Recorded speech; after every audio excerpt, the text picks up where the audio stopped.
Buenas tardes a todos.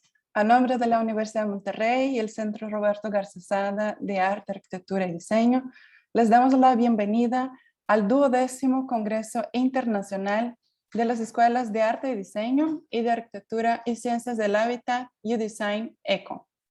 En el día de hoy nos acompañan consejeros del Consejo del Centro Roberto Garza Sada de Arte, Arquitectura y Diseño, Mario Paz González, rector de la Universidad de Monterrey, directivos UDEM, directores y directoras de los departamentos y programas académicos que conforman las escuelas de Arte y Diseño y Arquitectura y Ciencias del Hábitat de la UDEM, así como alumnos, maestros y público en general. En esta ocasión se enfoca a UDESIGN en el tema eco. Las ideas, al igual que el sonido, rebotan y se amplifican. Para que un sonido llegue lo más lejos posible, uno pensaría que hay que ir en línea recta. Pero cuando la meta es hacer que el sonido llegue a todas las partes, debes de asegurarte de que este rebote en todos los lados posibles. Esta es la única manera en la que el sonido y la idea pueden sobrevivir. Se necesita un equipo que encuentre en diferentes lugares, con contextos y puntos de vista distintos, dispuestos a seguir el grito. El poder del impacto depende del volumen del primer aliento, o bien de la potencia de los amplificadores unificados que hagan lo posible para mantenerlo vivo. La fuerza de una armonía compuesta por distintas voces no solo se sostiene firme, sino que también invita e inspira hasta aquellos que no lo buscaban. Este año, UDESIGN ha tenido muchas sorpresas y actividades paralelas. En estas 2 semanas intensivas de arte, arquitectura y diseño, como por ejemplo el UDROS Challenge, que es un reto de diseño en nuestras cuentas de UDESIGN UDEM y de @foryou.crgs en Instagram. Son sesiones de revisión de portafolio con profesores del CRGS, un mercado de diseño en línea, el cual está conformado por diferentes marcas diseñadas por alumnos y egresados de las escuelas de arte y diseño y de arquitectura y ciencias del hábitat. Your Work, una exhibición digital de proyectos de nuestros alumnos que pueden encontrar en udem.edu.mx/UDESIGN.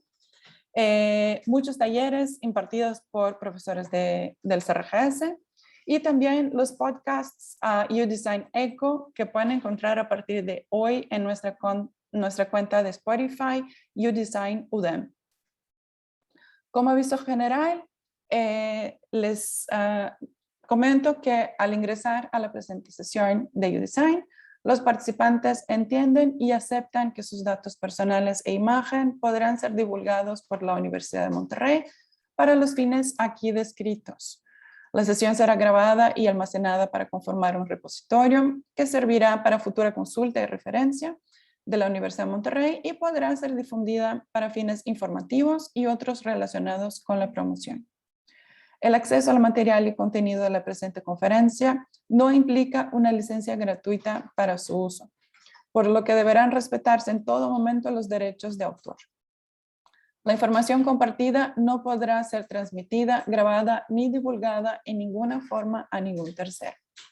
Las opiniones expresadas en esta sesión son responsabilidad de cada participante y se solicita realizar este intercambio de ideas y opiniones con tolerancia y respeto. Agradecemos a los directores y coordinadores que hicieron posible este evento UDESIGN 2021 y queremos hacer una mención especial al comité de alumnos For You, ya que esta edición de UDESIGN ha sido organizada por ellos. Ellos son Simón Sea, Kimberly Romero, Rebeca Ruiz, María Fernanda Serna, Ignacio Fernández, Carolina Aguilar, Aide Abigail Martínez y María Ángela Reyes. Y ahora voy a invitar a Rebeca Ruiz y Kimberly Romero a dar un mensaje. Hola, buen día. Soy Kim, vicepresidenta. Y yo soy Rebeca, secretaria. Y nosotras somos parte de For You, estudiantes que apoyamos la cultura integral del CRGS a través del macro evento UDESIGN. Y hoy nos complace darles la bienvenida a esta 12ª edición de UDESIGN 2021, que es posible gracias a toda la comunidad UDEM que nos apoyó. En esta ocasión partimos desde la noción de que las ideas, así como el sonido, rebotan y se amplifican. Y pues de aquí sale la pregunta, Si un diseñador empieza gritando y no hay nadie que lo escuche, ¿realmente produce algún sonido? Con la finalidad de amplificar la diversidad de orígenes, contextos y puntos de vista distintos, les presentamos las actividades que buscan mostrar la potencia de las particularidades de las distintas disciplinas del CRGS. Las conferencias internacionales, como la que nos encontramos en este momento, son abiertas a todo el público, al igual que la exposición de Your Work, el mercado de Design Market y el nuevo podcast You Know. Invitamos a todos los estudiantes de la comunidad UDEM a que participen tanto en los talleres como en el concurso de You Draw en Instagram. Y a todos los estudiantes del CRGS a que participen en los portafolio reviews. En nombre de FORYOU, gracias por asistir. Esperamos que este espacio realmente los inspire a crear su propio eco. Gracias. Muchísimas gracias al equipo de FORYOU. Y también agradecemos al equipo de alumnos de diseño gráfico que realizó la identidad de UDESIGN ENCO, liderado por su directora de programa, Renza Rivera. Estos son Aide Abigail Martínez, Raúl Amezaga y Daniela Rodríguez. Muchísimas gracias. Y también agradecemos a Mauricio Guerra Bonilla Magbo, alumno de la licenciatura de Animación y Efectos Digitales de la UDEM, y también a JP's Music Studio, quienes realizaron el video de introducción con musicalización y animación de esta sesión. Antes de iniciar, les queremos invitar a que si tienes preguntas durante la sesión, pueden escribirlas en el chat y daremos lectura al finalizar la sesión. Los invitamos a realizar este diálogo con respeto y conforme a los valores que nos caracterizan como miembros de la comunidad UDEM. Les agradecemos su colaboración. Y la conferencia que tendremos a continuación es de Marisa Chentacul. Marisa es diseñadora de productos en TikTok en Los Ángeles. Anteriormente dirigió el diseño en una startup a través de una adquisición y antes de trabajar con tecnología fue diseñadora textil donde diseñó piezas de moda y también de interiores. Su viaje empresarial comenzó con Mesh, una startup de diseños vestibles. En sus esfuerzos personales también dirige Ourcology, una marca de estilo de vida ergonómico, y Happy Names, un generador de nombres bilingües. También puedes encontrar a Marisa acuñando NFTs y creando contenido de diseño en TikTok durante el fin de semana. Damos la más cordial bienvenida a nuestra conferencista Marisa Chentacul. Marisa, thank you so much for being here. We're very, very honored and happy to have you giving this conference to our students. And you have the stage now. Thank you. Yeah, let me share my screen, but just want to say thank you everyone for joining us today. I am super, super excited to be here. So a huge thank to UDESIGN team as well for inviting me. And today I would like to talk about how to set yourself apart from other designers when it comes to a job search, freelancing, or personal entrepreneurial journey. And just a little bit about myself and what I do now. So I am currently a product designer at TikTok, which is a short form video platform, and I design like digital experiences within the app.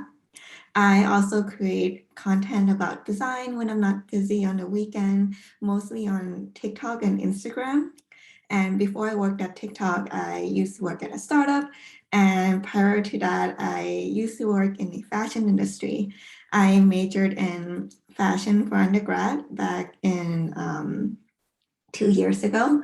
So it's crazy how I think just 2 years ago, I was still a student and things have changed so much after I graduated.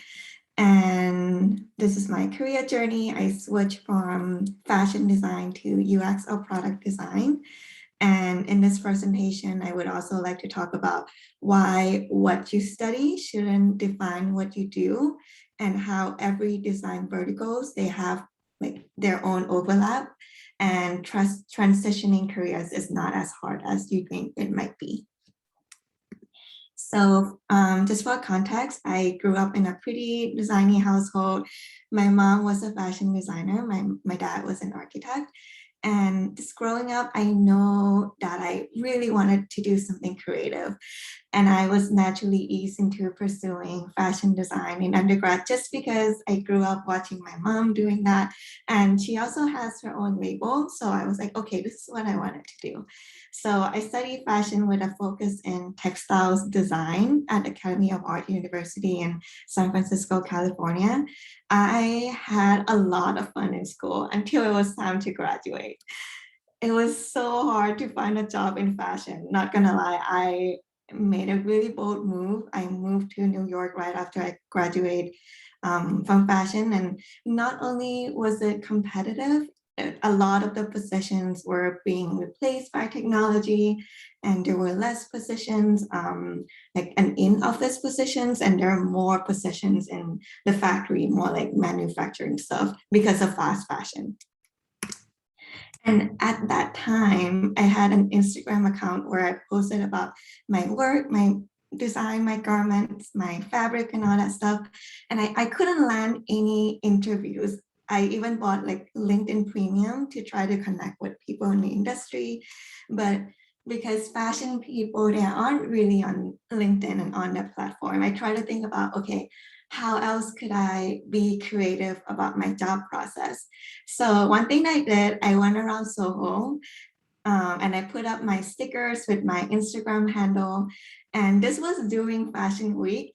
And I've gotten a few people contacting me through Instagram from the sticker. And back then I was thinking about who my target audience was and what are they consuming in their free time. So the highest chance they will come across your work. So they're like walking around busy with Fashion Week. And thinking back, I should have included like a QR code on my sticker, but back then I wasn't that tech savvy yet.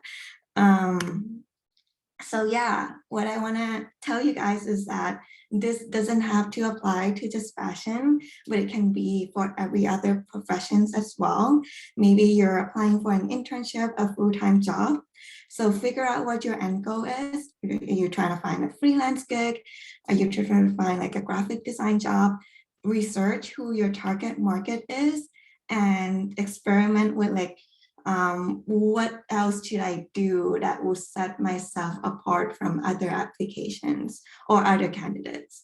And maybe if I was an architect student, maybe I could volunteer somewhere and like meet them where they are, not try to have them meet you where you are. So yeah, and then optimize. If it works, keep going. If it doesn't, find something else. And then in 2019, when I was about to graduate from fashion school, I decided to transition my career from fashion to tech. And this is my senior show thesis at Academy of Art University. And sure, these garments are all great. They're all very like innovative, but I just felt very uneasy and just unsatisfied with the process and how fashion was more about expressions and how users were not really considered in the design process. So basically is aesthetics over utility. So it's just how it looks, not how it performs or functions. And I just remember helping these models go to the bathroom, and it was just a pain in the, this is just a pain in general, like helping them take out these garments and like putting it back on just in time for the catwalk again. So this sparked my interest for UX design, or like human-centered design. So I decided to make up my mind that I wanted to switch career into UX design.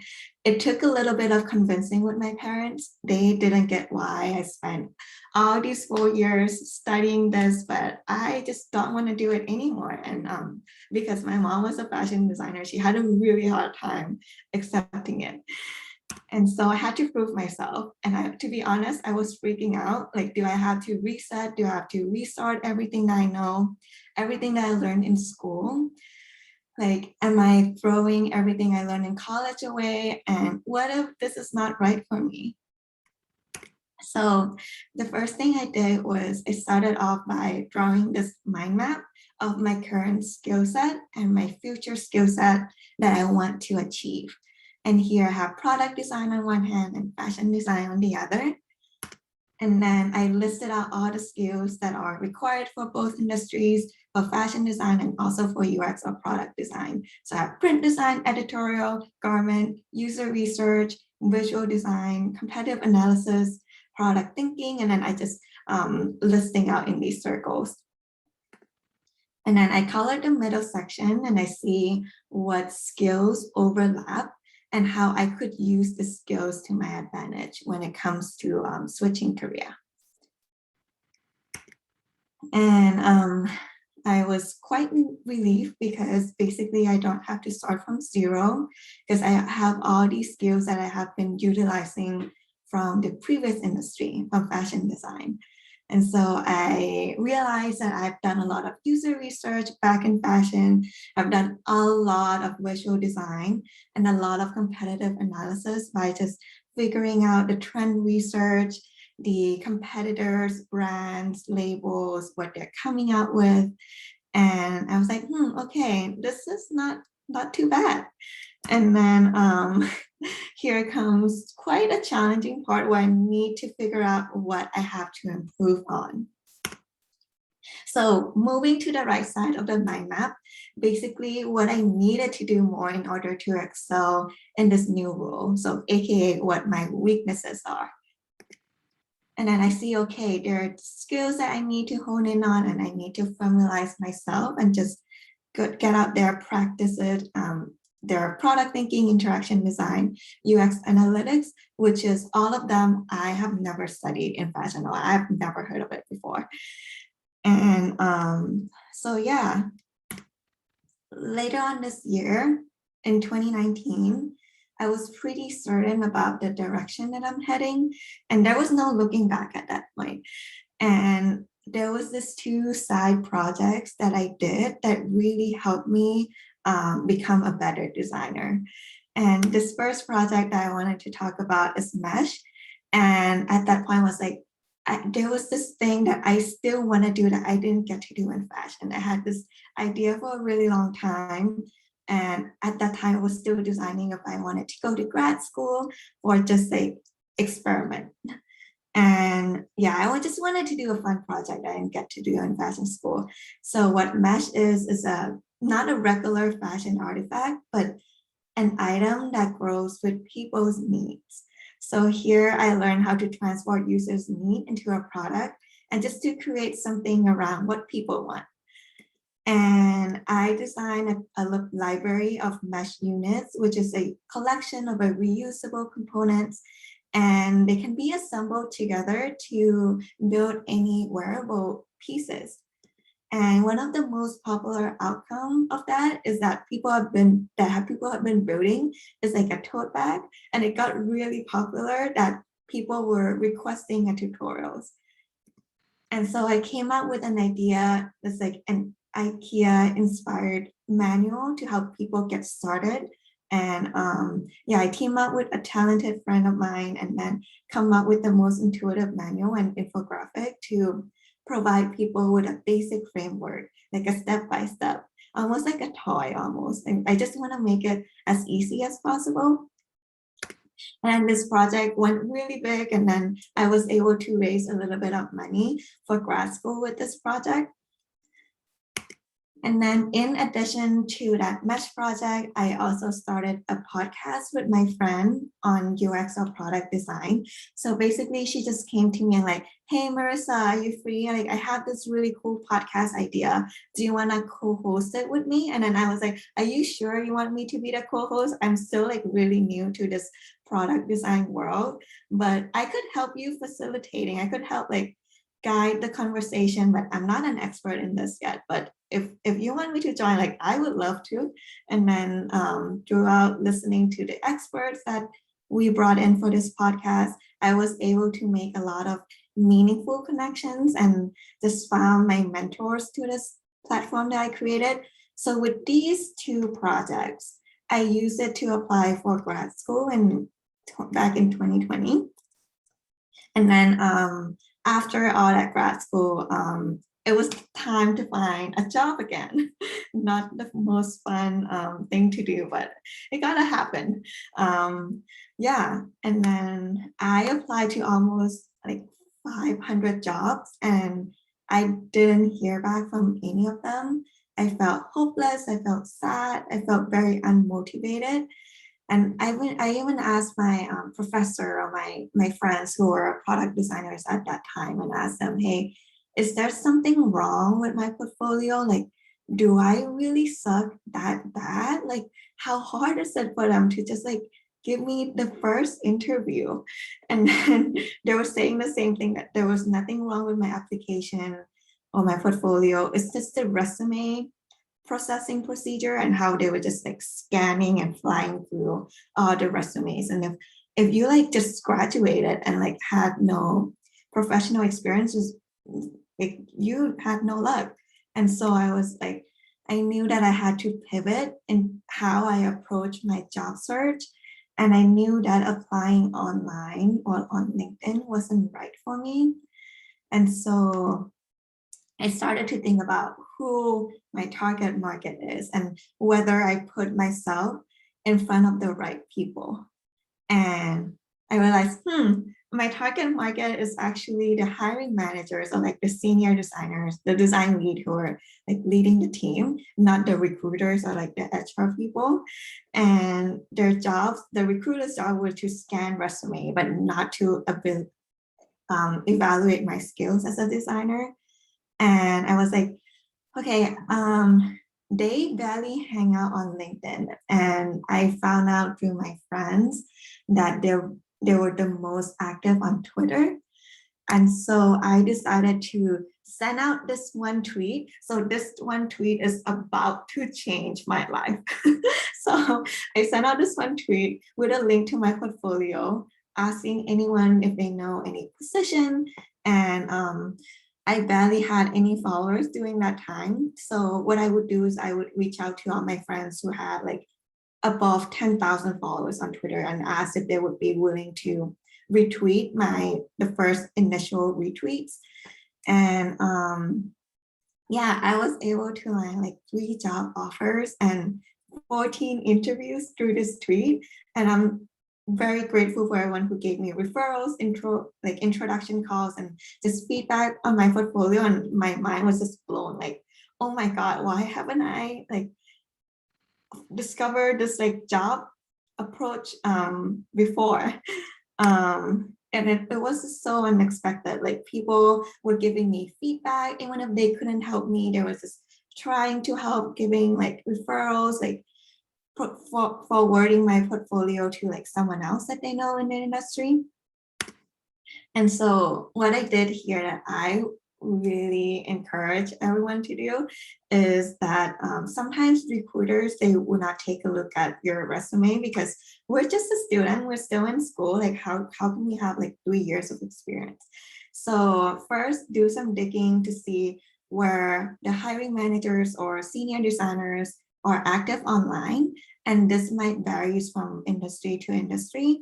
If you work in like motion graphics, animation, maybe they're not on LinkedIn, maybe they're not on Twitter, but maybe they're on, I don't know, Dribble, or if you're studying architect, like just figure out where those people are active online and like try to like dive in there. And then also experiment with different mediums. Like I did my tweet, but it might not work. Maybe Instagram posts will work better for someone else. And then the third step is to optimize, reach out to people who maybe you don't know them, but just it doesn't hurt to just reach out to them and see if they can help you.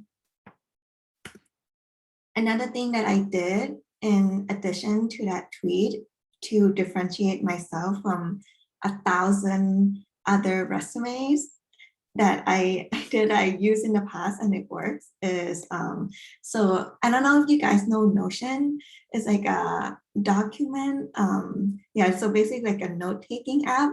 So I did like a customized resume on Notion where I talk about why I want to work at this company. company.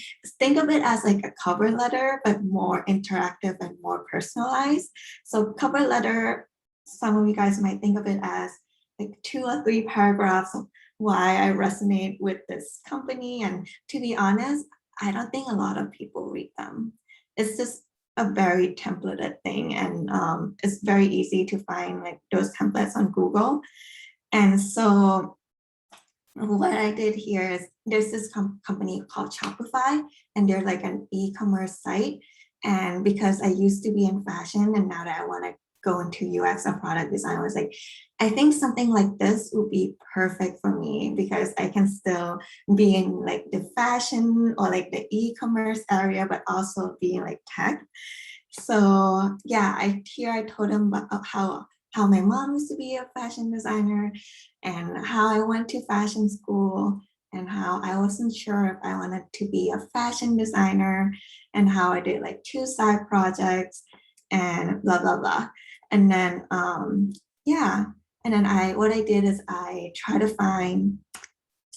did this with multiple companies, including like TikTok, Etsy, Shopify, so all the companies that I wanted to work for. And I would look up senior designers at Shopify on Twitter, or like senior designers on Shopify on Instagram. And I would send them a link of this like customized resume that I made.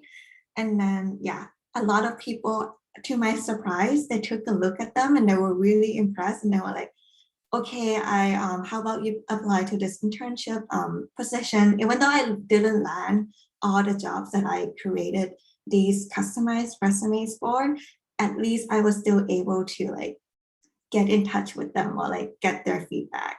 And I was able to skip that like recruiter like stage, which was, to my opinion, what most undergrad students struggle with the most.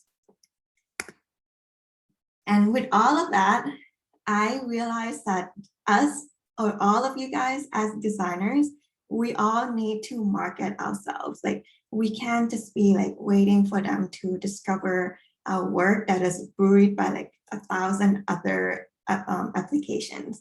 And what we need to do is to put ourselves out there, even if our portfolio or work is not perfect yet. They understand because we're still students. Maybe ask for feedback, ask for help, and there's nothing you can lose there. Like nothing. Like, okay, to admit, like I was a little embarrassed. Like all my friends have all these perfect portfolios. I was being afraid I would be judged by other people because my work is not that good, like compared to other people. I've been working on it for a long time, but people do love seeing work in progress. And yeah, if we don't market ourselves, like who will do that for us? Like no one's gonna do that for us. So premium LinkedIn subscription will not help you. Applying online will not help you. So we as designers need to be creative about how we do these things. So, and some may say that the best way to learn something is to teach something. So think about the unique experience that you have and how other people may be able to benefit from your background. So for this example, I am a fashion designer turned product designer. And I'm pretty sure there are a lot of fashion designers out there who might be interested in transitioning into like tech industry as well. So I created this like open source where I put in all the useful resources that I found helpful for those who are looking to transition into UX from fashion design. And I just post them on Instagram, like Twitter, basically like a freebie for everyone to just come copy and grab it. And I realized that I love making content as a way to like document my journey. And this can be something you like about product design. Is it just research? Is it design? Is it visual? Just document it. And you might think that these types of content are like a lot of people have created them already, but maybe something about your story is different. And I think you can really utilize that. Yeah. And people might be reposting, retweeting, sharing these resources that you make. And basically what you're doing is you're dropping your name in their head. Like a little bit, and maybe your hiring managers will be like, oh, I've heard of this girl before, like she's been sharing a lot of useful resources online, like maybe I'll give her a shot and she can interview at this team that I am leading or something like that. And then this is another article that I believe UDESIGN discovered me through, is Medium. I've been writing a lot about why we should apply UX to fashion design. And yeah, like to be honest, like so many people can discover you through like a piece of writing as well. So yeah, the lesson here is to find something you're passionate about. One of my favorite articles, this guy here, he got rejected by Apple Music. So he decided to redesign the app and write about it. And he got a job through that eventually. And I thought it's just a so interesting story. And maybe you can redesign a website that you love, redesign, if you're graphic designers, maybe redesign a logo that for a company that you really want to work at. Or yeah. And then another thing that I did is I started this channel on TikTok a year ago to share my passion about design, about UX, and I ended up actually landing a job at TikTok because of this. And yeah, I would say if you want to work somewhere, then try to familiarize yourself with their product, and then something might happen in the future, who knows? Yeah, and to recap all the things that I just said and how you can differentiate yourself from other designers is to first find something that you're passionate about in the field. Second, find your favorite platform. Maybe it's Medium, maybe it's LinkedIn, maybe it's Notion, maybe it's YouTube, maybe it's Instagram, maybe it's a podcast, and then make content, like put yourself out there and then share it with the world, because who knows, something might happen. One thing that I always tell younger people who came to me for advice is you always have to look for the side door when they shut the front door on you. Like try to find a way to sneak in there if they rejected you.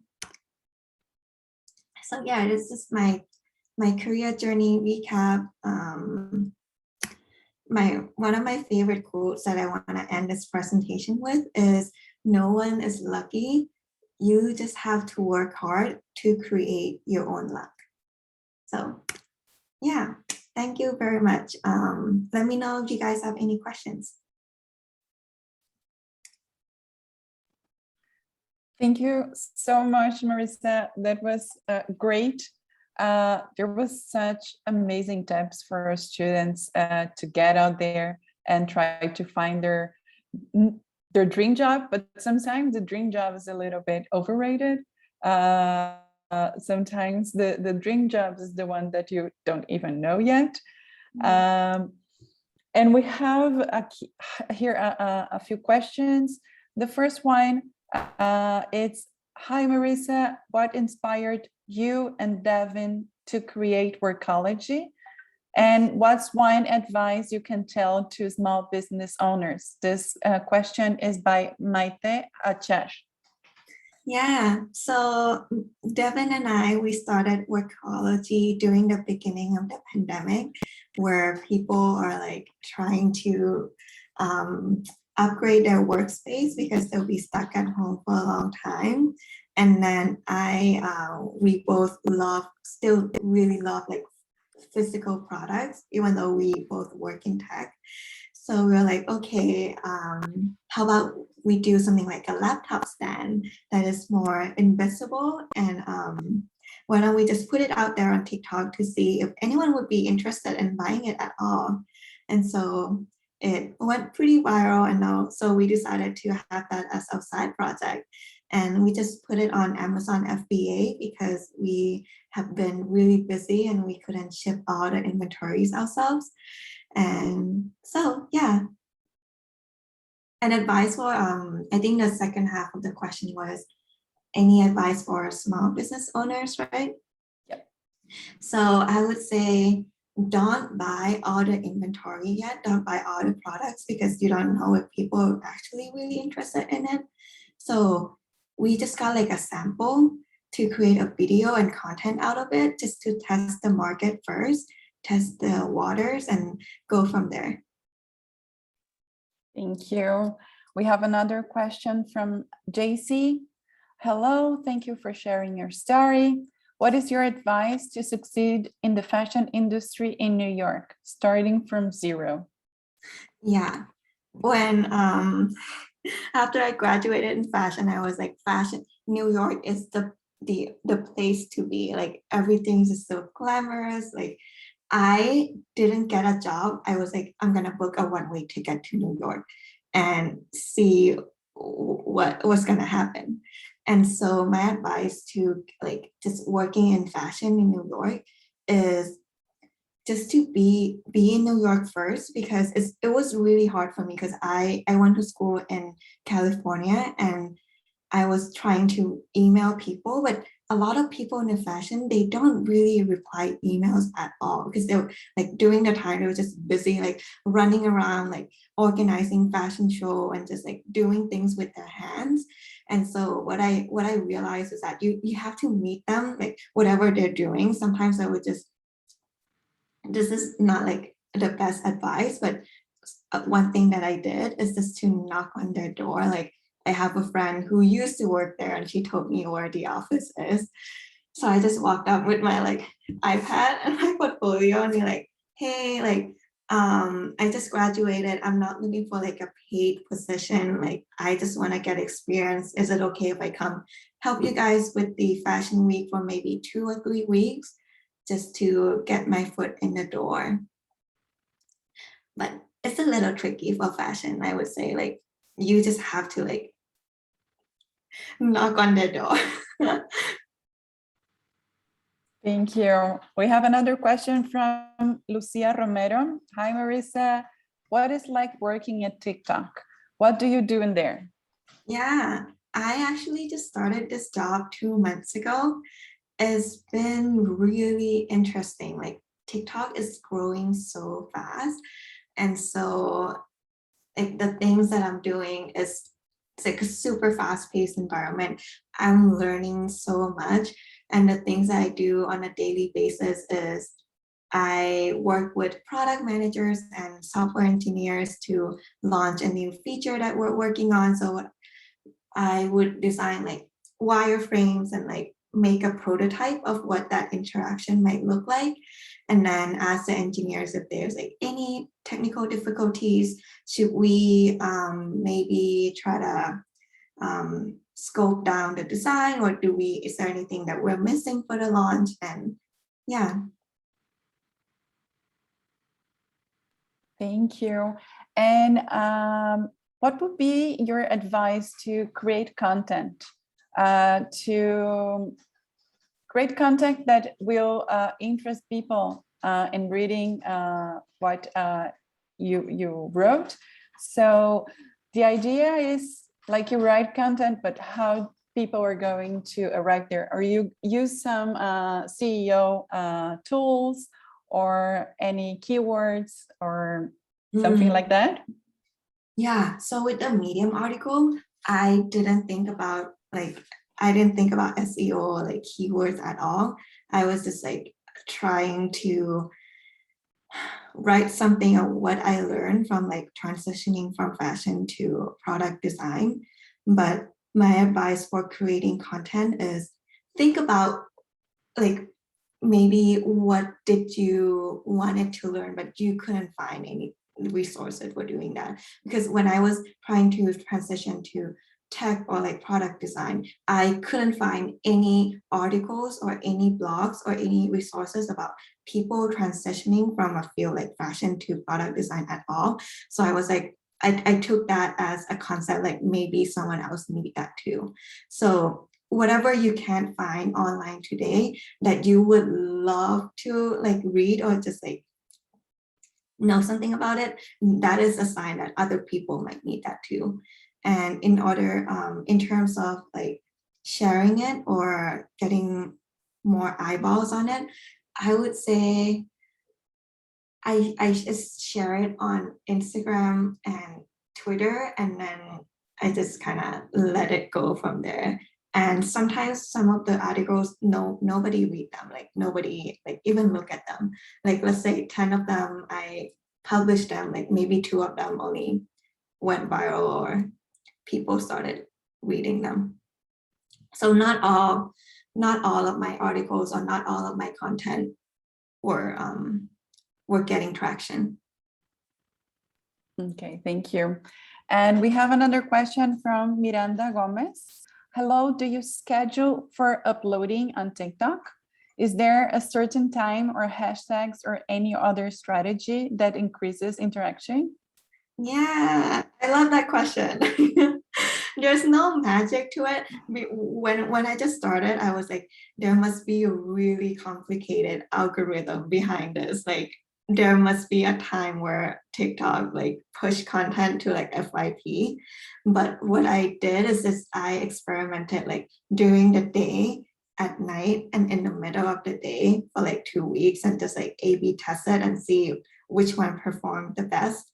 And in terms of hashtags, I tend to avoid using really popular hashtags because things can get buried in that hashtag. So get like a mid-tier hashtag that is like getting some traction, but not too much. Did I answer your question? That's a very good advice. Yes, Miranda is saying thank you. Alrighty, thank you. And as a fashion designer, do you plan to maybe go back to fashion design sometime? Or do you think you'll be forever UX? Or maybe another transition? Yeah, I have always think about this. When I just started working in tech, I thought maybe, okay, I'll be a regular, like a general UX designer for now, but in the future, I would really love to do something about wearables, like something about high-tech clothing or like accessories that are still within the fashion like realm. Yeah, but so right now, you know what, like I don't even know, like maybe next year I want to transition my career to something else. Like, to be honest, I don't have a perfect answer to that. And I think it's okay to not know what you want to do in the future as well. I just take it like month by month from now because my interest just changes every so often. Like next day I want to do something about crypto. Yesterday I wanted to do something about Workology, which is like a physical product. So Good, thank you. And we have a few other questions here. One from Mariana Fraga. Hi, Marisa. What's the best project you've ever worked on and why? Yeah, I think the best project that I've ever worked on is actually myself. Like I used to be so scared of like being in front of camera and just making video or like putting myself out there or like making a podcast. I think what really made me who I am today or made me be where I am today is practicing like marketing yourself and putting yourself out there, even if whatever you're working on is not perfect yet. Like no matter what you do, everybody is gonna judge you. So I have accepted that already, that people are gonna judge me. And I have passed that stage where I was scared of people like judging me. And the other best project is creating my Instagram and TikTok channel. Like I have landed so many opportunities just from those social media, and people might think like social media is stupid. It's just like you're just trying to get followers, trying to be an influencer, but you don't have to use social media in that way. Like social media is just a portfolio of yourself, and yeah. Thank you. Another question from Daniela Gomez. Hi, what recommendations do you have for a group of students who are starting to market a project? Market a project? A product.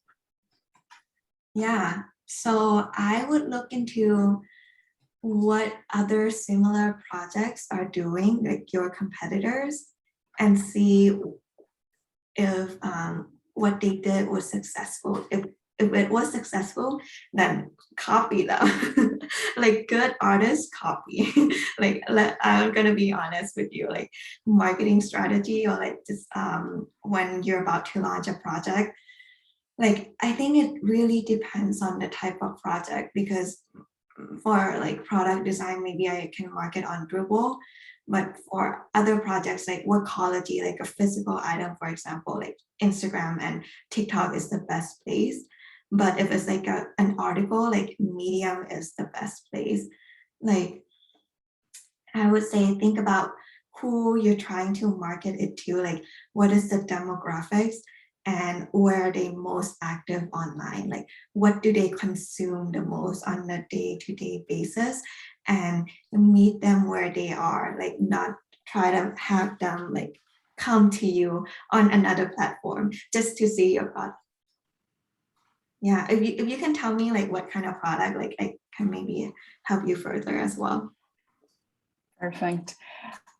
We have another question from Fatima Alanis. Hi, Marisa. What do you see in the future for social media?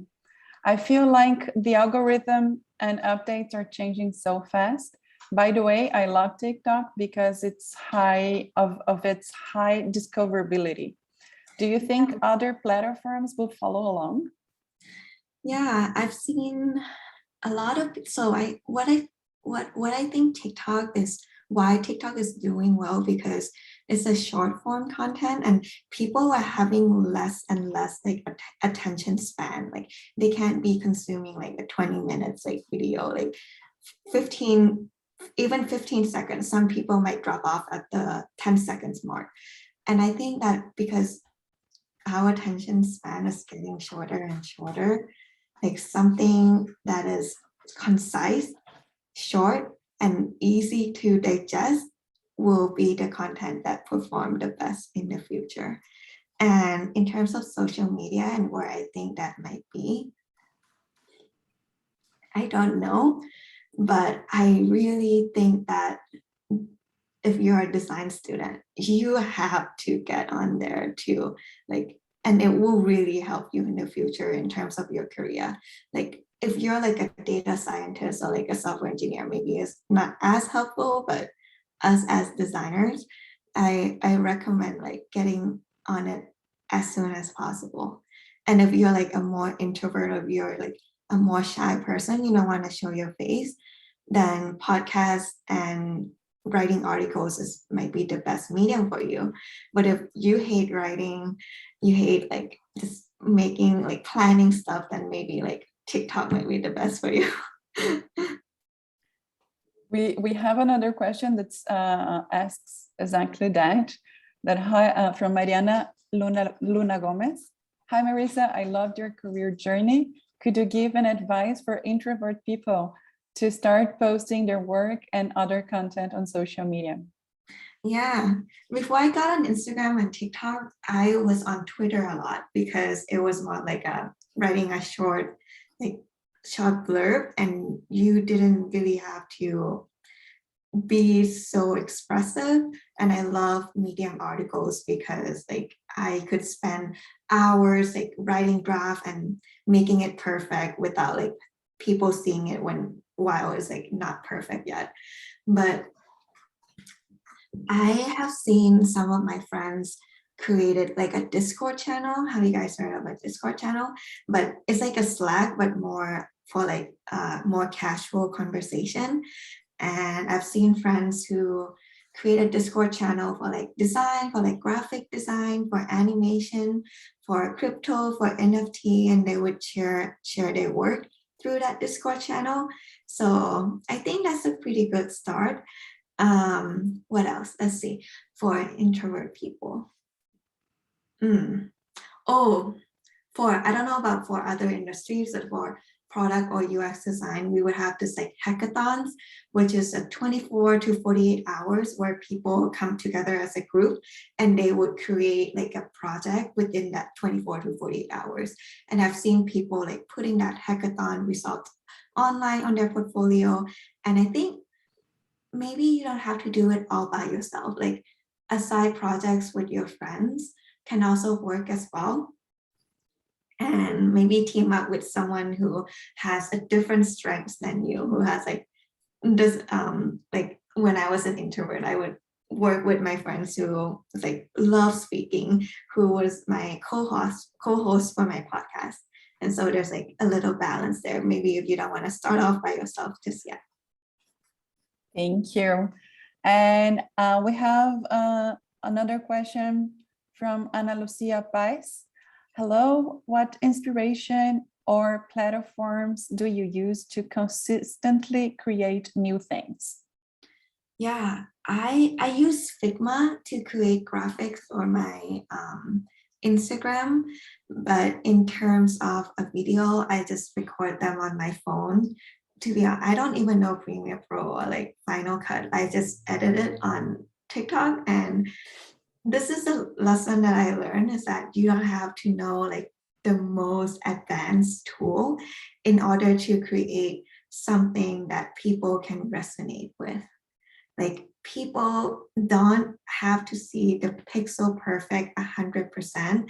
Like if they see that you're a human too, like my audience love that, like seeing the behind the scene, seeing that you're a human too, and that you are hopeless sometimes, you get sad, you get unmotivated.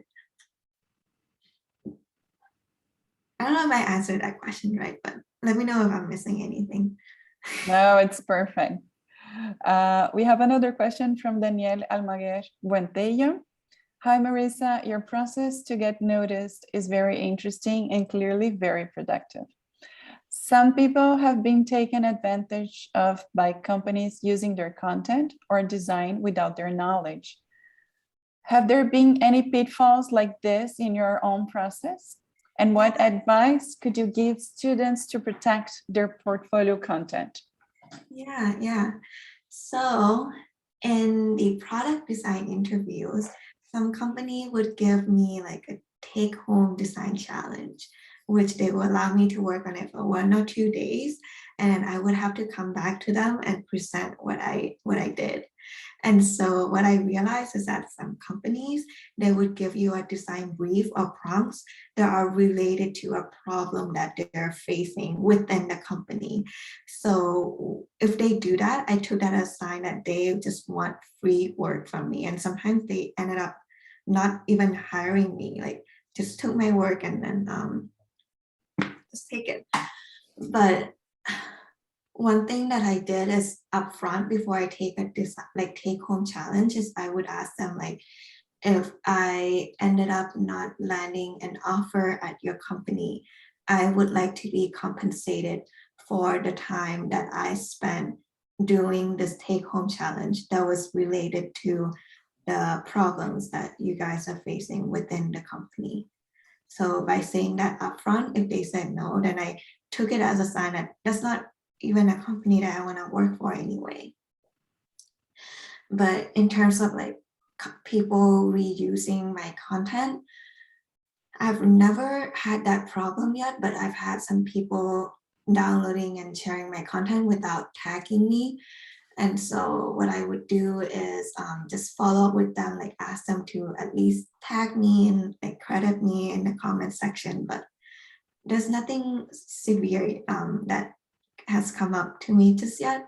But I think if you're a really big creator, you might have to like work with a lawyer or come up with some terms, but I'm not at that point yet. And I don't think I will be soon, but it's good to think early. Thank you. We are already at 12:59. We have a couple of questions that I think we can answer quickly. From JC, what websites inspire you for UX design? Yeah, I love this website called growth.design. Let me type it in the comment. So it's not like a very visual like website, but I have learned like how big companies approach like different problems, and I read like different case studies. And there's also this Discord channels that I recently joined called Design Buddies. They have so many good resources. I highly recommend it, joining Design Buddies on Discord. This is where I get all my inspiration. And in terms of like web design or UI, I recommend like awards.com.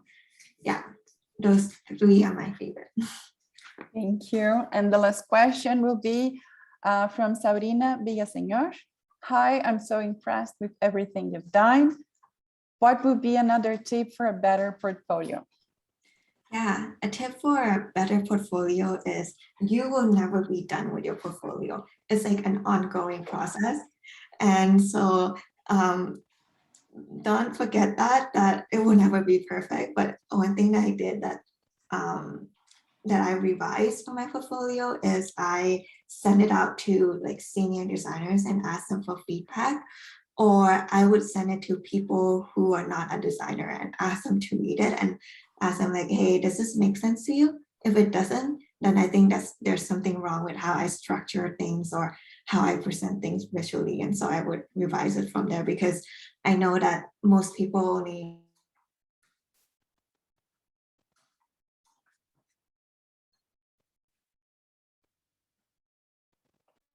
concise as possible. Okay, thank you so much. And thank you so much for your time, Marissa. We have amazing tips for our students here. And well, I'm going to finish with our thank you notes. I don't know if you have something else you want to say. I just want to say thank you so much. And you all as a design students, like don't give up. Don't let your major like define what you want to do in your future.